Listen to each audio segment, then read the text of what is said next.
Batman Arkham City. People hold the Arkham franchise in high regard, and Arkham City is considered to be the best one in the series. And it's my least favorite one. The first game had better atmosphere, Origins had a better story and smoother gameplay, and everything was better in Arkham Knight. Sure, Arkham Knight had a very rocky launch, but once fixed, Arkham Knight is an amazing game. I finished Arkham City in 14 hours and never touched it again. It was a good game and fun for one playthrough, but I just think it gets more credit than it deserves. How do you like my new uniform? Pretty hot, huh? Dark Souls. You hear it all the time. It's the hardest game ever made, or one of the best RPGs. It's all bullshit, of course. Dark Souls is a tough game, sure, but get off your high horse. It's okay to dislike Dark Souls, and it's okay to criticize the game. Besides, if you want a challenge, play Battletoads. Even better, play Battletoads with a friend. I double dare you motherfuckers. Dark Souls isn't even an RPG. Everything with swords, magic and monsters is called a role-playing game nowadays, and it annoys me so fucking much. Dark Souls is a third-person action game. Metal Gear Solid 5 Phantom Pain. Now, I don't know much about the Metal Gear franchise besides the fact that it's a bit overrated in my opinion. I like the game, but it also annoys me so much. Credits roll after every mission. Now what the hell is this? I can skip them, but it's still damn annoying. The horse animations and sounds annoy me as well. It annoys me that the game punishes me for killing opponents. It seems that the game gives you lots of ways to deal with situations, but it punishes you if you won't go stealth only. It's like there's a right way to play this game. I can craft new weapons and even upgrade them, but if I dare to actually use them, I get punished for it. It's just bad game design and goddamn annoying. Warhammer Vermintide 2. There is literally no reason why these games couldn't or shouldn't have story mode. Asking 30 euros for what is basically glorified zombie mode is insane in my opinion. But Vermintide 2, man, some people say that it's the best game in the Warhammer universe, and to those I say play Dawn of War or Space Marine. Those are obviously way better than the Vermintide games. But seriously, for a melee focused game the gameplay is too damn bland. You can heavy attack, light attack, block and dodge. What? That's it? No combos? Shadow Warrior 1 and 2 got it right. You have melee weapons, you have melee weapon combos. Seriously. Vermintide is considered a masterpiece when it plays like a first-person Diablo. Just click, click, click. Wow, such a deep gameplay. Grand Theft Auto 5. I know people mostly play it for the multiplayer nowadays, which is a total money grab by the way. In fact, I'm so disappointed in how Rockstar handles their multiplayer that I'm not going to talk about it. I'm just going to say one thing: hackers and cheats. Now on to the single player. I've played every single GTA game in the franchise. Now GTA 5 was really unique, it was new and fresh, it had quite a decent campaign, the gameplay was fun, and the game itself looked beautiful. So why do I think it's overrated? Well, because the world is empty. Sure, there are some side quests, but after those are done, then what? Golf? Tennis? Seriously? Don't care much for those. I spend most of my time driving around and listening to music, and I love it. I truly do love it. Sometimes, however, I wish there was more to do. Left 4 Dead 2. I just don't see the appeal. Just like Vermintide, Left 4 Dead lacks a decent campaign. It's zombies. Again, nothing new or exciting there. It has your basic modern weapons. Again, pretty basic stuff. And without a campaign, I just don't see the appeal. Shooting through zombies should get old pretty quick, but people are still playing the game.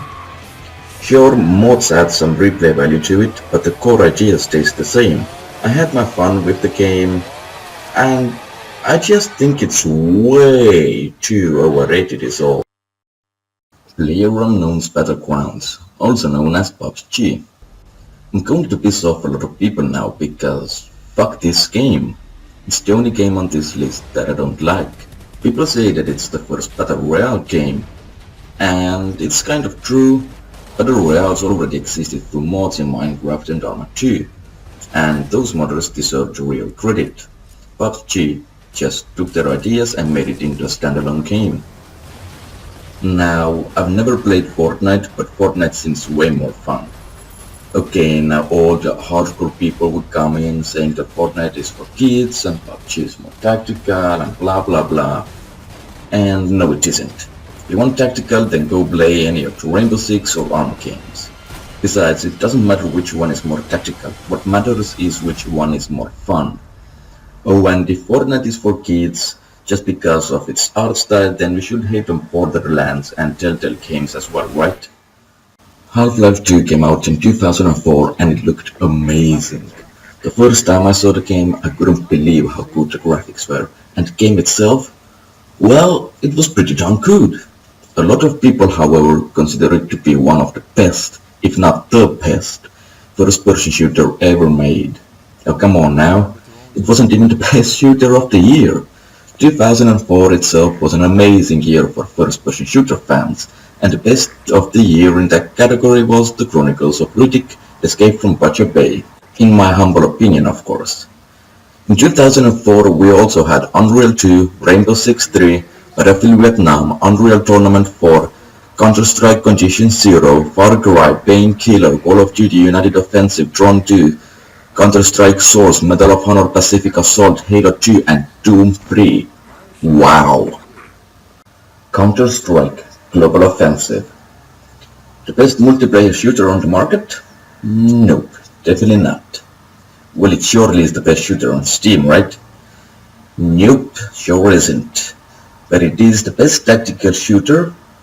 It fucking is not. It is, however, Steam's very own Lootbox the Shooter. If you want a tactical online shooter, then I recommend Rainbow Six Siege, Arma 3, or America's Armored Proving Grounds. Some people still play Rainbow Six free and SWAT free as well. There was no reason for CSGO to happen. People were still playing CS Source and they were happy with it. The graphics were outdated even back when CSGO released. It didn't add anything new or change anything. It's the same exact game with slightly better graphics and more maps. The real and only reason is the simple fact that they wanted to add loot boxes. And the sad part is that no one minds them. Fanboys, man. Fanboys. Skyrim. Okay, let's not act like Skyrim isn't just a mediocre experience. Take the mods away and what you have is a solid 6 out of 10 at best. Developers counted on the modding community to make Skyrim into a good game, and the community delivered. Let's get one thing clear as well. Skyrim is not a role-playing game. Same thing as with Vermintide 2, just because it has magic, swords and monsters doesn't mean it's a role-playing game. I know the counter-argument. Oh, but it has character creation. Doesn't matter. If you can't give your character an emotion, if you can't give your character a personality, then it's not really role-playing, now is it? How do the conversations in Skyrim go? You listen to a guy and then choose either accept or deny quest. Wow. With such deep speech options, my character is surely emotionally different than yours. Even multiplayer shooters have character creations, classes, and some shooters even have different skills to choose from. So if Call of Duty would include swords and magic then by Skyrim standards, it would be a role-playing game. Skyrim is basically a first-person Diablo with big open world, more classes, dragons, and without Satan. I liked Skyrim. I played it for a solid 15 hours before I got bored and started modding the game. Now mods doubled the time for me, but that's it. I can see some people putting hundreds of hours into the game and modding, but without mods it isn't much of a game. And even with mods, it is overrated.